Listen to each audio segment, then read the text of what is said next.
اعوذ باللہ من الشیطان الرجیم بسم اللہ الرحمن الرحیم وَلَقَدْ أَنزَلْنَا إِلَيْكُمْ آیَاتٍ مُبَيِّنَاتٍ اور ہم نے اتارا تم پر آیات مبینات، کھلی ہوئی آیتیں، کھلی ہوئی نشانیاں، وَمَثَلًا مِنَ الَّذِينَ خَلَوْا، کچھ اس جیسی، من الذین خلو جو تم سے پہلے گزر چکے، من قبلکم تم سے پہلے جو گزر چکے.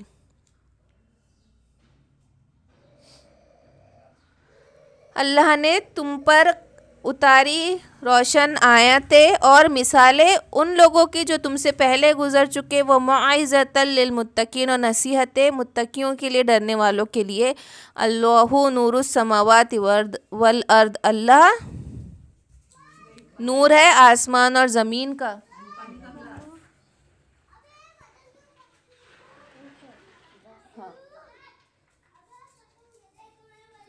اللہ نور السماوات والارض، اللہ نور ہے آسمان اور زمین کا. مثلو نوری ہی، اب اس نور کی مثال، کمشکات کے ایک تاک، فیہا مصباح جس میں چراغ ہے. تو پہلے کیا فرمایا کہ اللہ نور ہے زمین اور آسمان کا. اب اس نور کی مثال کس طرح ہے کہ چراغ، مشکات ایک تاک میں، فیہا مصباح کے جس میں چراغ ہو. دیکھو پہلی جو بات ہوئی وہ اللہ کے بارے میں ہوئی، جو پہلی والی آیت ہے نا، اللہ نور السماوات، تو اللہ نور ہے. اب ایسا نور ہے جو خود بھی منور ہے اور دوسرے کو بھی منور کرتا ہے. نور کے کیا معنی ہے کہ خود بھی منور ہونا اور دوسرے کو بھی منور کر دینا. تو پہلی بات اللہ کے لیے، اور دوسری بات یہ جو مثال جو بیان ہو رہی ہے نا، وہ مومن کا قلب ہے، مومن کا دل. دوسری جو بات ہو رہی ہے نا، مثلو نوری ہی، کہ اس مثال کی، اس نور کی مثال کس کی، کہ مومن کا دل. مومن کا دل کس طریقے سے ہے؟ جو مومن ہے. کمشکات کے ایک تاک، فیہا مصباح جس میں چراغ ہو.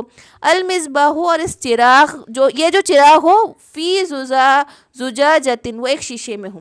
الزجاجۃ، اور وہ شیشہ، کأنہا کوکب دری، ایک چمکتا ہوا ستارے کی مانند ہو. یوقد فی شجرۃ مبارکہ، اور جو روشن کیا گیا ہو ایک مبارک شجر، زیتونتی، کہ وہ کون سا مبارک شجر ہے؟ زیتون کا.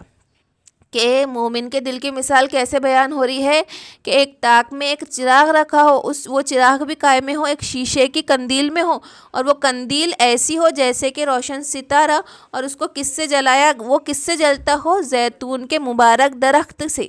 لا شرقیت ولا غربیت، نہ مشرق کی طرف نہ مغرب کی طرف. یکادو زیتها یضیء ولو لم تمسسہ نار، اور وہ ایسا روشن ہوتا ہو کہ اس کو آگ کی بھی ضرورت نہ ہو. اب زیتون کے بارے میں کیا ہے کہ زیتون کو مبارک درخت کہا ہے، اور زیتون کی فضیلت بھی بہت آئی ہے کہ یہ زیتون کیسا ہے کہ اس کا جو ہے وہ پھل بھی کھایا جاتا ہے، اس کا استعمال چراغوں کو روشن کرنے میں بھی ہوتا ہے، اس کے تیل کو سالن روٹی کے ساتھ بھی کھایا جا سکتا ہے، اس کو ایز اے پھل بھی کھایا جاتا ہے، بدن کے مالش کے لیے بھی استعمال ہوتا ہے، اور اس کا تیل نچوڑنے کی بھی ضرورت نہیں پڑتی، اپنے پھل سے اپنے آپ ٹپک جاتا ہے. یعنی اتنا اس کی فضیلت ہے زیتون کے تیل کی. تو آپ صلی اللہ علیہ وسلم نے فرمایا کہ روغن زیتون کھاؤ بھی، بدن پہ مالش بھی کرو، کیونکہ یہ شجر مبارکہ ہے. تو جب اس کو جلایا جاتا ہے نا چراغ میں زیتون کو، تو اس کی بدبو نہیں آتی. جیسے دوسرے تیلوں کو جلایا جاتا ہے تو بدبو اٹھتی ہے، ویسے زیتون کو جب جلایا جاتا ہے تو اس سے بدبو نہیں اٹھتی. اور اس طریقے سے جل رہا ہو کہ اس میں آگ بھی نہ ہو، لیکن وہ یعنی اس کو ایسا بھی نہیں کہ انگار لگی ہو، وہ ایسے ہی جل رہا ہو، روشن ہو رہا ہو. نور علی نور، نور پہ نور، روشنی پہ روشنی. یہد اللہ لنورہ من یشاء، اللہ ہدایت دیتا ہے اپنے نور کی جس کو چاہتا ہے. وَيَضْرِبُ اللَّهُ الْأَمْثَالَ لِلنَّاسِ، اور اللہ بیان کرتا ہے مثال لوگوں کے لیے. وَاللَّهُ بِكُلِّ شَيْءٍ عَلِيمٌ، اور اللہ ہر چیز کا جاننے والا ہے. اللہ نے یہاں پہ مومن کے روشن دل کی بات بتائی ہے، مومن کے روشن دل کی تعریف بیان کی ہے یہاں پہ. اب جو مومن کے دل کی روشنی کی جو بات کی ہے تو وہ کیسی ہے کہ اللہ نے ہر دل کو ایسا ہی بنایا تھا. اللہ نے ہر جان کو فطرت پہ پیدا کیا تھا، لیکن کہ فائدہ کس نے اٹھایا؟ مومن نے فائدہ اٹھایا. کہ اس نور کا فائدہ کس نے اٹھایا؟ مومن نے فائدہ اٹھایا. ہر انسان فطرت اور جبلت پہ پیدا ہوا تھا، لیکن اس کے بعد جس نے فائدہ اٹھایا وہ مومن تھا.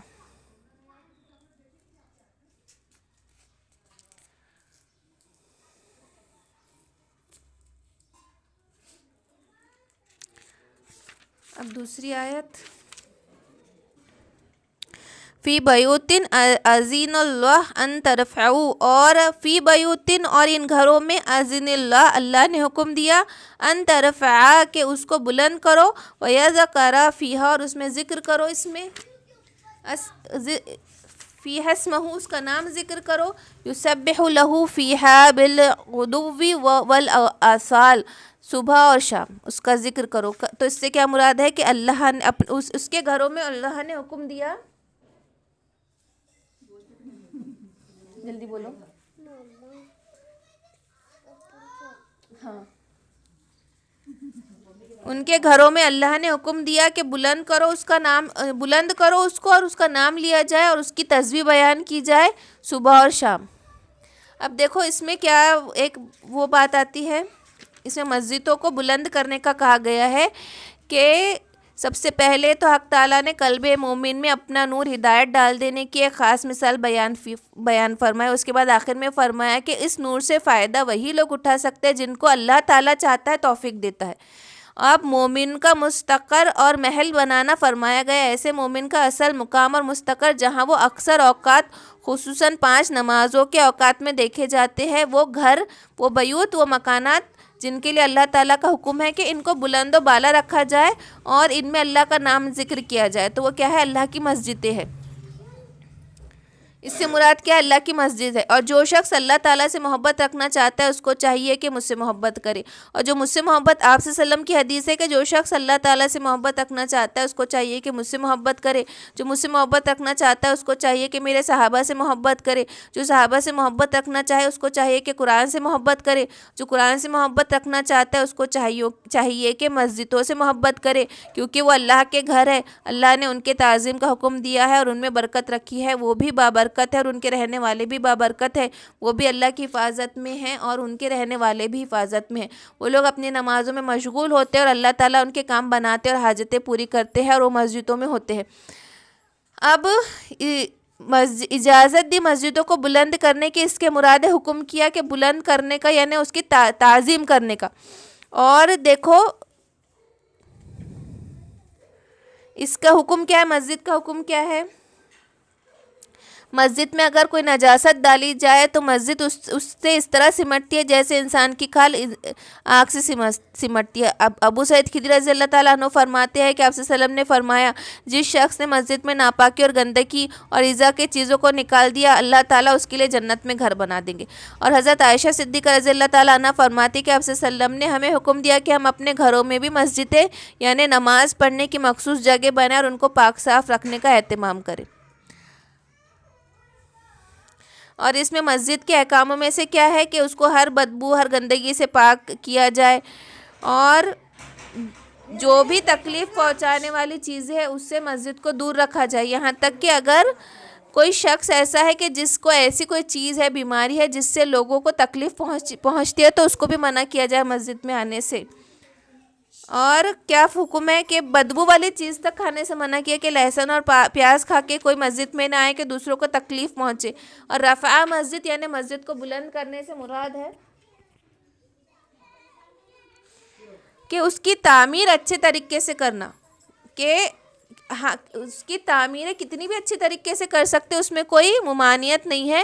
کہ بعد کے زمانے میں پھر صحابہ نے بھی بہت اچھی مسجدوں کی تعمیر کی۔ عثمان غنی رضی اللہ تعالیٰ عنہ نے مسجد نبوی کی تعمیر سار کی لکڑی سے بہت شاندار بنائی تھی، اور حضرت عمر بن عبدالعزیز نے مسجد نبوی میں نقش و نگار، تعمیری خوبصورتی کا کام بہت اچھے سے، بہت اہتمام کے ساتھ فرمایا تھا، یہاں تک کہ ولید بن عبد الملک نے اپنے زمانے خلافت میں دمشق کی جامع مسجد کی تعمیر پورے ملک شام کی سالانہ آمدنی سے 3 گنا زیادہ مال خرچ کر کے کیا تھا۔ یعنی امام ابو اعظم حنیفہ رضی اللہ تعالیٰ رحمۃ اللہ علیہ کے نزدیک کہ مسجدوں کی بہت شاندار، تعظیمی طور پر بہت شاندار عمارتیں بنانا جائز ہے، ان کو خوبصورتی سے بنانا، نقش و نگار کرنا اور بہترین مسجدیں بنانا جائز ہے جس میں مکمل ثواب کی نیت ہو۔ اور آپ صلی اللہ علیہ وسلم نے فرمایا جو شخص اپنے گھر سے وضو کر کے فرض نماز کے لیے مسجد کی طرف نکلا اس کا ثواب اس شخص جیسا ہے جو احرام باندھ کر گھر سے حج کے لیے نکلا۔ جو شخص نماز اشراق کے لیے اپنے گھر سے وضو کر کے مسجد کے لیے نکلا اس کے لیے عمرے کے برابر ثواب ہے۔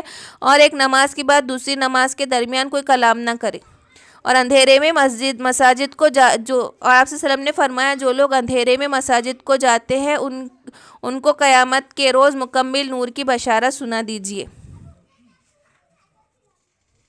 آپ صلی اللہ علیہ وسلم نے فرمایا مرد کی نماز جماعت کے ساتھ ادا کرنا گھر میں یا دکان میں نماز پڑھنے کی نسبت 20 سے زیادہ افضل درجے کی ہے، اور ہر قدم پر اس کو ایک مرتبہ ایک درجہ بلند درجہ ملتا ہے، اس کے گناہ معاف ہو جاتے ہیں جب تک کہ وہ مسجد نہ پہنچ جائے۔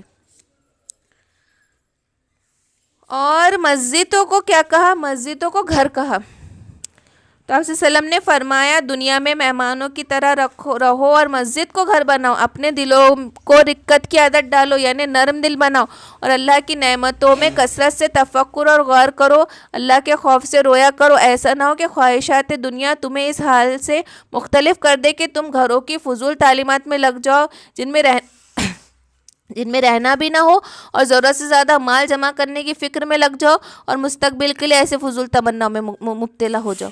تو کیا کرنا ہے کہ اپنا دل مسجدوں میں لگانا ہے، گھروں میں نہیں لگانا ہے کہ گھروں کی تعمیروں میں خرچ نہیں کرنا ہے، بلکہ اپنا گھر مسجدوں میں لگانا ہے۔ آپ صلی اللہ علیہ وسلم نے مسجدوں کو متقی لوگوں کا گھر کہا ہے۔ جس شخص کو مسجد کو کثرت ذکر کا گھر بنا لیا اللہ تعالیٰ نے اس کے لیے راحت و سکون کا ذریعہ بنا دیا۔ اور آپ صلی اللہ علیہ وسلم نے فرمایا آخری زمانے میں ایسے لوگ ہوں گے جو مسجدوں میں آ کر جگہ جگہ حلقے بنا کر بیٹھیں گے اور وہاں دنیا ہی کی اور اس کی محبت کی باتیں کریں گے۔ تم ایسے لوگوں کے ساتھ نہ بیٹھو، کیونکہ اللہ تعالیٰ اللہ تعالیٰ کو ایسے لوگوں کی مسجد میں آنے کی ضرورت نہیں۔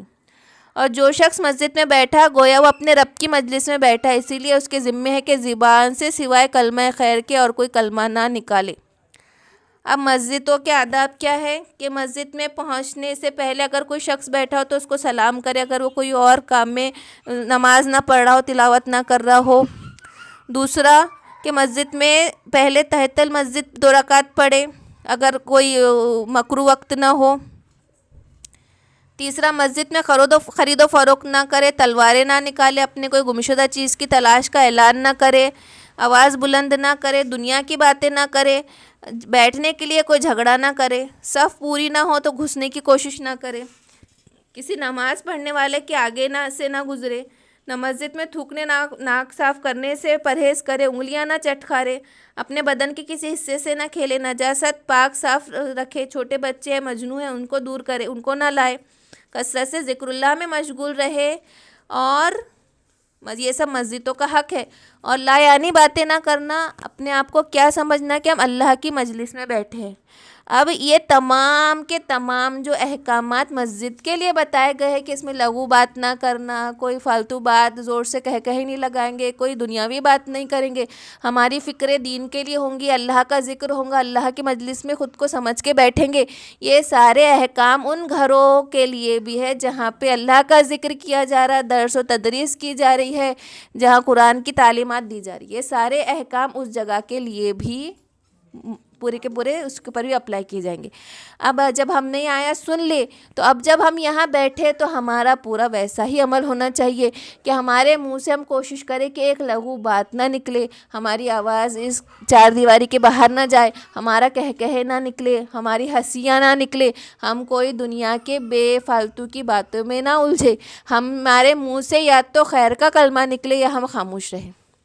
کم سے کم جب ہم اپنے بہت بزی شیڈول کا 20 منٹ آدھا گھنٹہ نکال کر آئے تو اس آدھے گھنٹے میں ہم پوری خیر و برکت سمیٹ لیں، ہم اس کا ایک پل بھی ضائع نہ کریں۔ یہ ہماری انتہا درجے کی آج سے ہم سب کی کوشش رہیں گی کہ ہم قطعاً یعنی بے مصرف کی بات، اونچی آواز ہنسی ٹھٹلہ، ذرا سا بھی ہنسی مذاق، ہمارے سر گویا ہمارے کندھے ایسے جھکے، ہمارے سر ایسے جھکے گویا کہ پرندے بیٹھے ہو، ہمارا پورا ایک عضو سیکھنے، سمجھنے اور عمل کرنے کی نیت کے ساتھ ہم بیٹھے، ہم قطعی ادھر ادھر کی بات نہ کریں، ہم ذکر کرتے ہوئے آئے، ذکر کرتے ہوئے یہاں سے نکلے، ہے نا، ہم بالکل کوشش کریں کہ خیر کے علاوہ ہمارے منہ سے کوئی بات ہی نہ نکلے یا ہم خاموش رہ جائیں۔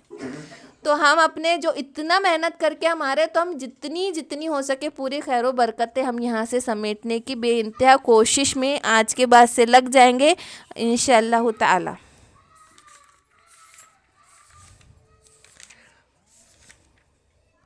رجال لا تلہہم تجارت ولا بیع، کہ وہ مرد، وہ شخص، وہ لوگ، لا تلہہم کہ نہیں غافل کرتا، تجارت ولا بیع نہ ہی تجارت نہ ہی سودے بازی، عن ذکر اللہ اللہ کے ذکر سے، وإقام الصلاۃ وإیتاء الزکوٰۃ اور نماز قائم کرتے اور زکوٰۃ دیتے، کہ ایسے مرد، ایسے لوگ کہ ان کا وہ چاہے تجارت کر رہے ہو، خرید و فروخت کر رہے ہو، لیکن وہ تب بھی اللہ کے ذکر سے غافل نہیں ہوتے، نماز کے لیے کھڑے ہو جاتے ہیں اور زکوٰۃ دیتے ہیں۔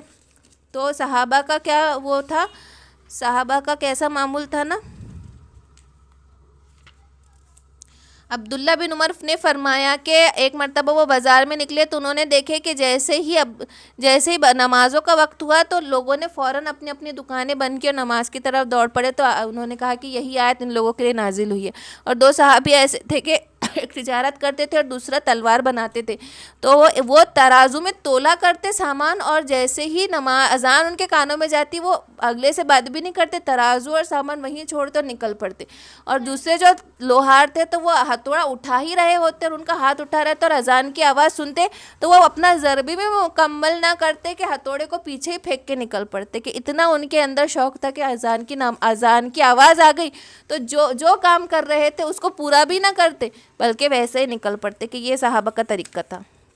اچھا، اور اس میں کیا ہے کہ آپ سے ایک مسجد کے بارے میں ایک بات رہے گی کہ آپ صلی اللہ علیہ وسلم نے فرمایا خیر المساجد الناس فأرقعر بیوتہن، یعنی عورتوں کی بہترین مسجد ان کے گھروں کے تنگ و تاریک گوشے ہے۔ اور اپنے گھروں میں بھی مخصوص جگہ بنائے مسجد کے جیسا، جو ہمارے نماز پڑھنے کی جگہ ہو اس کو بھی ہم صاف ستھرا رکھیں، اور اس میں بھی ہمارے گھروں میں بھی ہم ایسی جگہیں مخصوص کریں۔ یخافون یوم تتقلب فیہ القلوب والابصار، اور وہ خوف رکھتے ہیں اس دن سے جب الٹ پڑیں گے ان کے دل اور آنکھیں، وہ قیامت کے دن سے، اس دن سے خوف رکھتے ہیں جس وقت آنکھیں الٹ پڑیں گی اور دل پھٹ جائیں گا، آنکھیں پھٹ جائیں گی۔ لیجزیہم اللہ احسن ما عملوا، اور اللہ ضرور بدلہ دیں گا احسن نیکوکاروں کو، ما عملوا جو انہوں نے عمل کیے، ویزیدہم اور زیادہ کریں گا من فضلی اپنے فضل سے، واللہ یرزق من یشاء، اور اللہ رزق دیتا ہے جس کو چاہتا ہے بغیر حساب، بغیر حساب کی۔ والذین کفروا، اور جو کافر ہے، اعمالہم کسراب، ان کے اعمال سراب کی طرح، بقیۃ چٹیل میدان میں، یحسبہ الظمآن ماء، کہ کوئی پیاسا پانی کو گمان کرتا ہو۔ اور جو لوگ کافر ہیں ان کے اعمال سراب کی طرح، چٹیل میدان میں سراب نہیں دکھتا، آنکھوں کا چھلاوا، کہ کوئی پیاسا ہے اور وہ پانی کو گمان کرے۔ اب دیکھو اس سے پہلے تو کس کی مثال بیان ہوئی، اللہ نے مومنوں کی بہت بہترین مثال بیان کی کہ ان کے دل گویا کے چراغ روشن، اور ایسے روشن جو ایسے تیل سے جل رہا ہے جس کی نہ بدبو ہو رہی ہے، مبارک تیل سے، زیتون کے تیل سے، انگار بھی نہیں ہے بس نور ہے۔ اور پھر ان کا احوال پریکٹیکل کیسے بتایا کہ وہ مسجدوں کو آباد کر رہے ہیں، مسجدوں میں ان کا دل رکھ رہا، ان کے گھر ہی مسجد ہے، اپنے گھر کو چھوڑ کے وہ مسجدوں میں دل لگا رہے، اور اس طریقے سے اپنے تجارت فروخت سب کرنے کے بعد بھی پہلی اذان کے آواز پہ دوڑ پڑے۔ اب دوسرا اور کیا، آخرت کے دن سے ڈر رہے جس دن آنکھیں اور دل الٹ پڑیں گی۔ تو اللہ کیا کہہ دیا اللہ نے کہ ان کے لیے اللہ بہت زیادہ اجر دیں گا اور زیادہ کریں گا اللہ ان کے اجر کو، اور اللہ رزق دیتا ہے جس کو چاہتا ہے بے حساب۔ اور اب دوسری مثال کس کی آگے، کافروں کی آگے۔ اب کافر تو سمجھ رہا کہ میں بڑے اچھے کام کر رہا، لیکن اس کے کام کیسے کہ اس نے اتنے کام کر کے رکھا لیکن اس میں نہ ہدایت ہے، نہ تقوی ہے، نہ اللہ کا خوف تھا، نہ اللہ کا منکر تھا۔ تو وہ کیسا کہ چٹیل میدان ہے، ریتیلا، اب جب ریت کا کوئی ٹیلا بہت زیادہ چمکتا ہے تو دور سے اس کو ایسا گمان ہوتا ہے جیسے کہ وہاں پہ تالاب ہے، اور وہ دوڑ کر وہاں جاتا ہے، اور جب جاتا ہے تو دیکھتا ہے کہ وہاں تو تھا ہی نہیں پانی۔ تو اس کی مثال ایسی کہ اس نے بہت دوڑ دھوپ کر کے جب وہ پہنچا تو اس کو کیا دکھا، چٹیل میدان۔ تو ایسے ہی جہنمیوں کا حال ہوگا کہ وہ ایسے ہی دوڑیں گے پانی کے لیے، پیاس کے لیے، اور فرشتے کہیں گے کہ تمہارے اعمال جاؤ اب تم فلاں جگہ جاؤ، پانی ہو، تو وہ وہاں دوڑیں گے اور جہنم کے گڈھے میں گر پڑیں گے۔ تو والذین کفروا کافر ان کے عمل کا سراب جیسے کہ سراب باقیتن چٹیل میدان میں یہاں سب الظمآن کہ کوئی پیاسا گمان کرے مان پانی حتی اذا جاءہ اور جہاں تک کہ وہ پہنچ جائے لم یجدہ شیئا تو وہ کچھ بھی نہ پائے ووجد اللہ عندہ فوفہ حسابہ تو اللہ کو پائے اور اللہ اس کو پورا حساب اللہ اس کو پورا بدلہ دے جو کچھ اس نے کیا واللہ سریع الحساب اور اللہ جلد حساب لینے والا ہے او کا ظلمات فی بحر او کا ظلمات یا اندھیرا فی بحر اللجی گہرے پانی میں دریا کے گہرے پانی میں یغشاہ موج من فوقہ موج ڈھانپ لیا ہو موج کو موج نے. اب دوسری مثال کہ ایسا اندھیرا گروپ اندھیرے میں کھو گیا ہو گویا کہ گہرا پانی ہے اور موج پر موج آتی ہو اس پہ من فوقہ ہی سحاب اور اس کے اوپر بادل ہو. ظلماتن اور ایسا اندھیرا بعضها فوق بعض کے اندھیرے پر اندھیرا اذا اخرج یدہ اور جب وہ اپنا ہاتھ نکالے لم یکد یراہا اور یوں معلوم ہو کہ وہ کچھ دیکھیں گا ہی نہیں. اب امیجن کرو اس سچویشن کو کہ وہ سچویشن کے ایک وقت کے بعد جو ہے وہ سمندر میں لائٹ آنا بند ہو جاتی ہے اور گھڑپ اندھیرا ہوتا ہے. جو روشنی بھی ہے نا تھوڑی حد تک رہتی ہے نیچے پورا اندھیرا اندھیرے سے بھرا ہوا ہے سمندر.